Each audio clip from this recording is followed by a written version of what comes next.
आज मैं आप लोग को बतलाने के लिए जा रहा हूं कि भारतीय सेना में या अग्निवीर के द्वारा भारतीय सेना में कैसे आते हैं और क्या रैंक होता है, इसकी ज़रूरत होती है परीक्षा में। जो परीक्षा में आप लोग लिख नहीं पाते हैं तो वो रैंक बतलाता हूं कि भारतीय सेना में रैंक क्या होता है। सबसे छोटा रैंक होता है सिपाही, उसके बाद में होता है लांस नायक, उसके बाद में नायक, उसके बाद में हवलदार, हवलदार के बाद में फिर JCO बन जाते हैं, जूनियर कमीशन ऑफिसर। तो उनका होता है रैंक पहला नायक सूबेदार, उसके बाद में होता है सूबेदार, उसके बाद में होता है सूबेदार मेजर।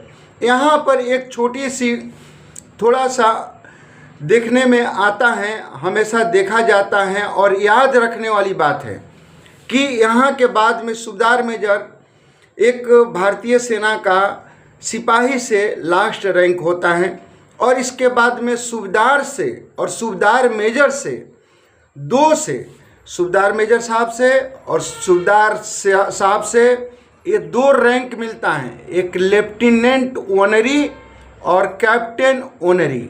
एक ऑनरी लेफ्टिनेंट और ऑनरी कैप्टन दोनों को मिलते हैं, सूबेदार साहब को मिलते हैं, सूबेदार मेजर साहब को मिलते हैं। यहाँ पर जा कर के एक सिपाही से लेकर के सूबेदार मेजर तक रैंक जाता है। उसके बाद में ऑनरी लेफ्टिनेंट साहब बनते हैं, ऑनरी कैप्टन साहब बनते हैं। यहाँ तक ले आप लोग जरूर ही इस चीज़ को गहन और जहन में रख लीजिएगा अपने मेमोरी में। कौन सी मेमोरी? दिमाग की मेमोरी जो चिप्स है ना, इसमें बैठा लीजिएगा। बहुत सारा लड़का भी बोलता है कि सर आप पढ़ाते हैं तो मेरे दिमाग के मेमोरी और चिप्स में सेट हो जाता है। अब चलते हैं आर्मी ऑफिसर के बारे में बतलाते हैं। सबसे पहले जब कमीशन लेते हैं तो उनमें सबसे पहले लेफ्टिनेंट बनते हैं साहब, लेफ्टिनेंट साहब होते हैं, उसके बाद में कैप्टन साहब होते हैं, मेजर साहब होते हैं, लेफ्टिनेंट कर्नल साहब होते हैं, उसके बाद में कर्नल साहब होते हैं, उसके बाद में ब्रिगेडियर साहब होते हैं, उसके बाद में मेजर जनरल साहब होते हैं, लेफ्टिनेंट जनरल साहब होते हैं, जनरल साहब होते हैं, उसके बाद में लास्ट फील्ड मार्शल होते हैं। तो इतना ही रैंक आर्मी अफसर में होता है। Lieutenant, captain, major, lieutenant colonel, colonel, brigadier, major general, lieutenant general और जनरल और लास्ट में फील्ड मार्शल। अब चलते हैं कुछ जीके कि आर्मी का फुल फॉर्म जिस तरह से SDRF state disaster response force, NDRF national disaster response force, वैसे ही आर्मी का फुल फॉर्म क्या होता है तो ARMY, ए से होता है अलर्ट, आर से होता है रेगुलर, एम से होता है मोबिलिटी और वाई से होता है यंग। तो इसका पूरा फुल फॉर्म होता है army, alert, regular, mobility, young, जिसको बोलते हैं आर्मी। भारतीय सेना की स्थापना कब हुई थी? एक क्वेश्चन आता है कि भारतीय सेना की स्थापना कब हुई थी, आता है जीके में।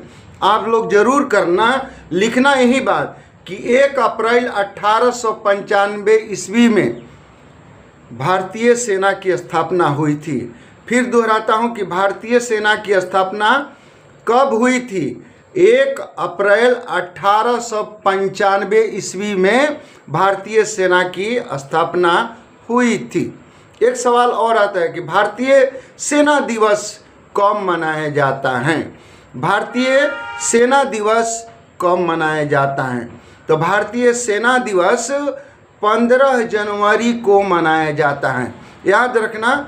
और यहीं से मैं अपनी वाणी को विराम देता हूं। जय हिंद, जय भारत। और साथ साथ में सभी देशवासियों को कहता हूं कि जितने भी लड़के बच्चे स्टूडेंट हैं परीक्षा में, आर्मी में, अग्निवीर में जाना चाहते हैं तो हमारी जीके को एक बार जरूर सीखें और यही परीक्षा में लिखें। आपको कोई 100% नंबर नहीं रोक सकता है। जय हिंद, जय भारत।